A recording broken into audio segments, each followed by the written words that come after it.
Hi, we continue in 2 Samuel 18 today with Absalom hanging from a tree with 3 darts blasted into him from Joab, waiting to see what happens next.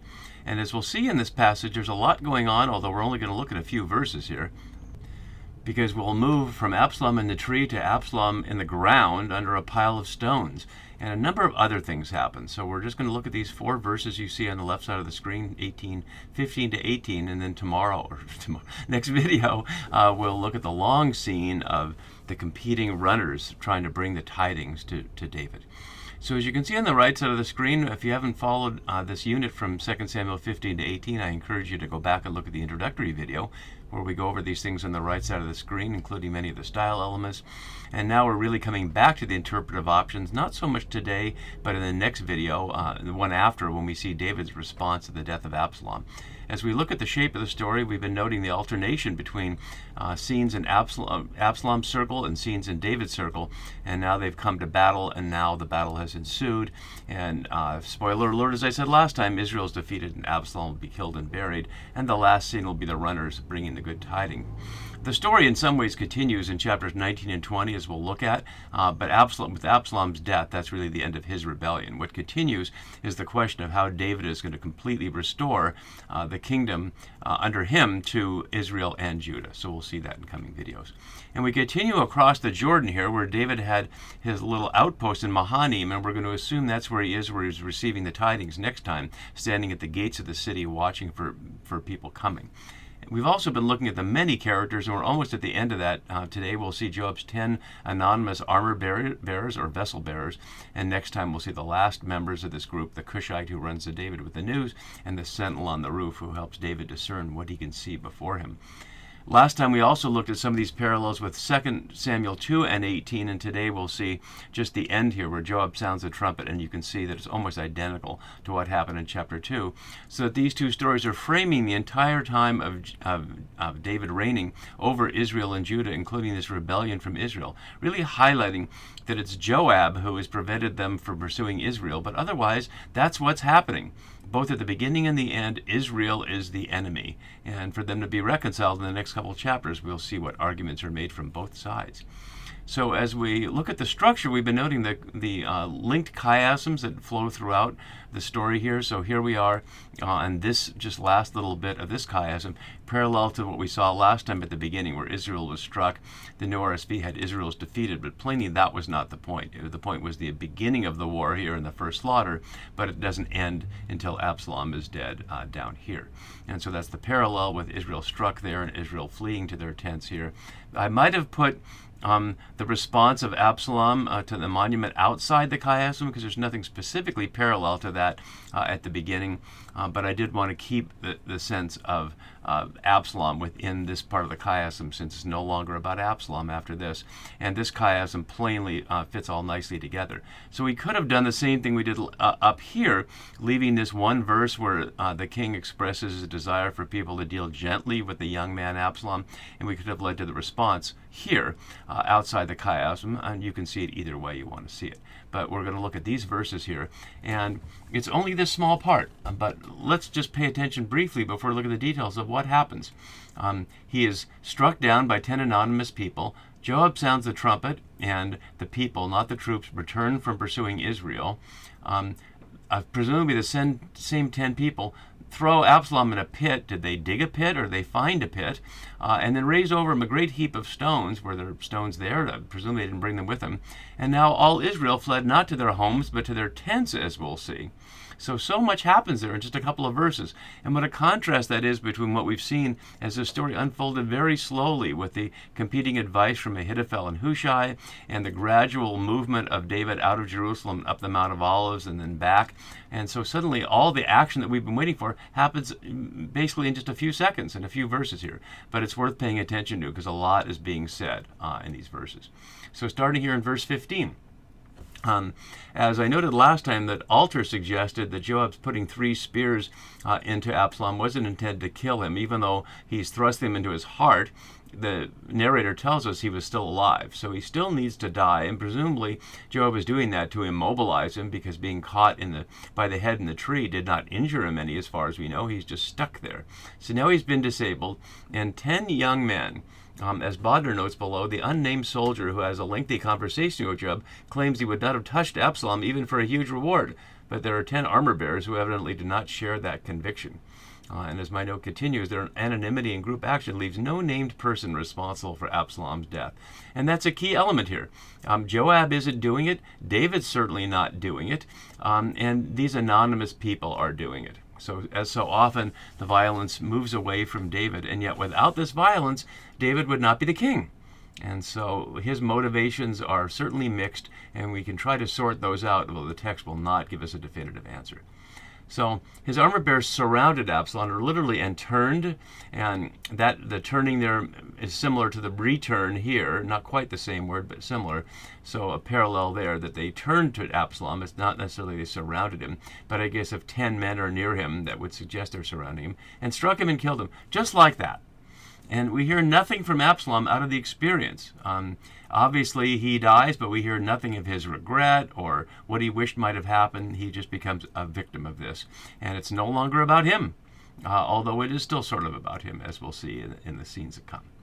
So, now Joab sounded the trumpet, and the troops, not the troops, the people, as I've been noting throughout, the Norrisy translates it exactly backwards, that all of David's people are the people, and all of Absalom's people were the troops, even though it might seem in terms of kinship the other way around. And the kinship question will come up in chapter 19 and 20, when the Israelites and the Judahites argue about who is the bone and flesh of Jesus, and we'll see that come up very soon. So Joab blasted the trumpet, matching the word for thrust, the darts that we saw in the previous verse, the same word both times. So as I translated it here on both times, he blasted the darts into him, and now he blasted the shofar.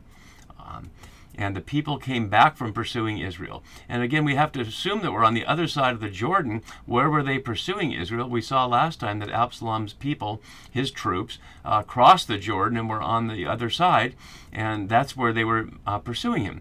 But we see that now Absalom is not with them.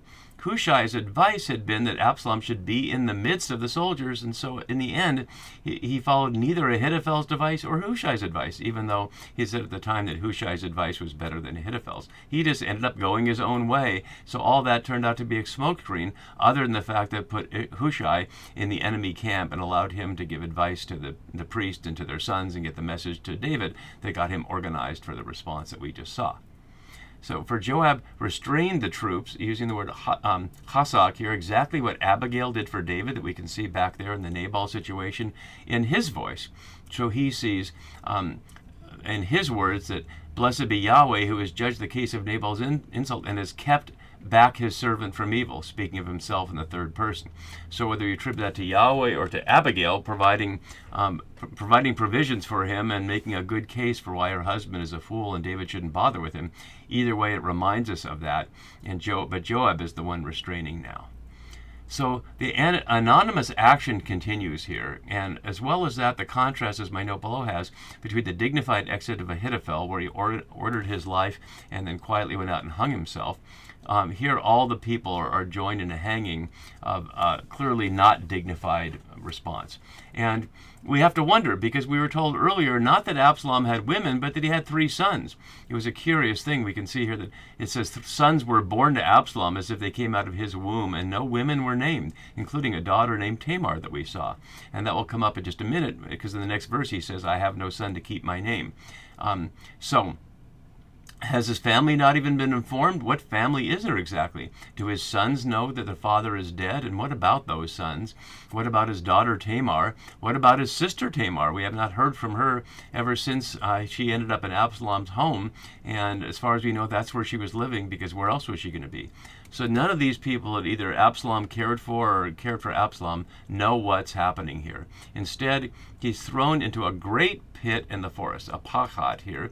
It's hard to know if that's a natural pit, like we can see these pits from the area in Jordan, which are a result of limestone erosion, or whether they dug a pit. It's not clear.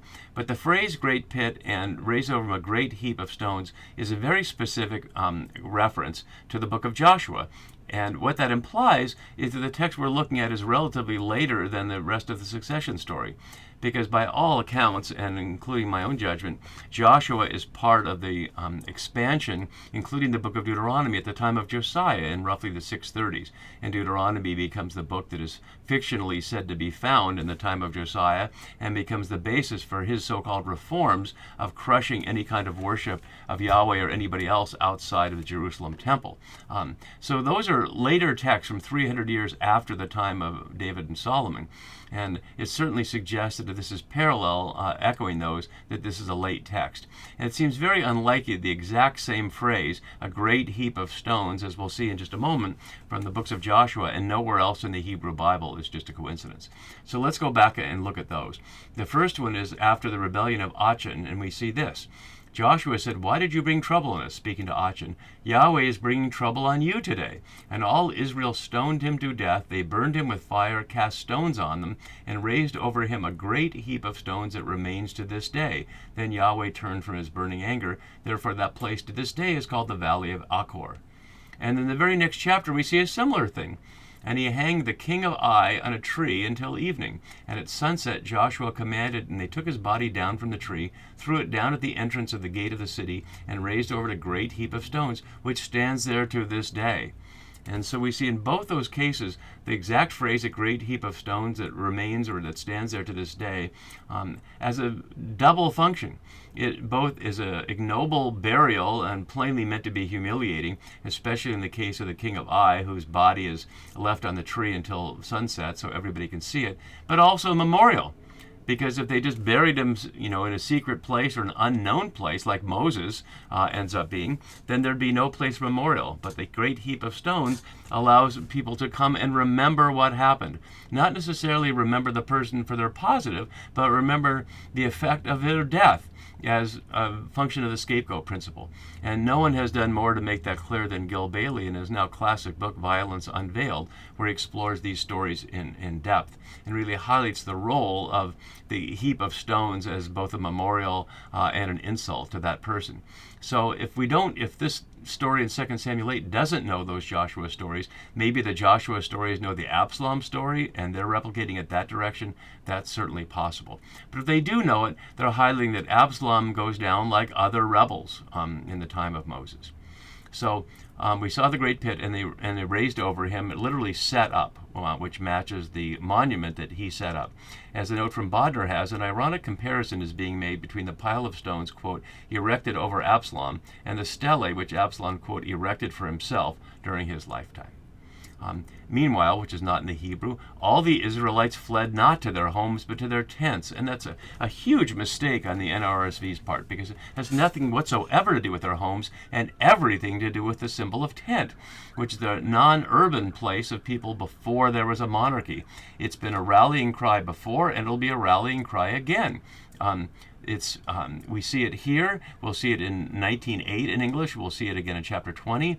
We'll see it in 1 Kings 1, but we'll especially see it in 12:16 when the battle cry, "To your tents, O Israel," which we also hear in chapter 20, becomes the cry of the Israelites away from not only Jerusalem, but away from an urban monarchy altogether. And even though there will be a monarchy in Israel, it will not have an urban center until much later. They fled not to their homes, but to their tents.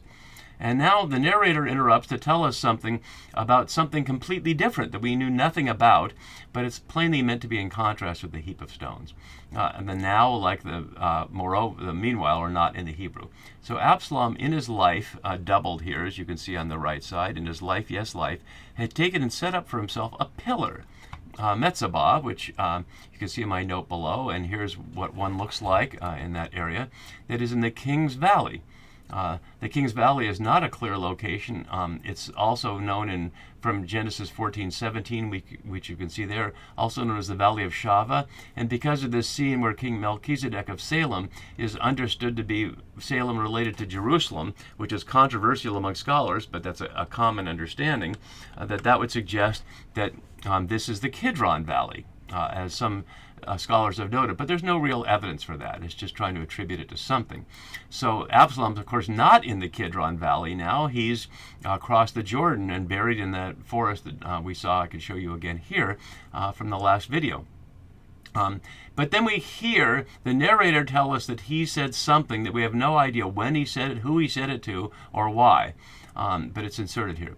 I have no son to keep my name in remembrance.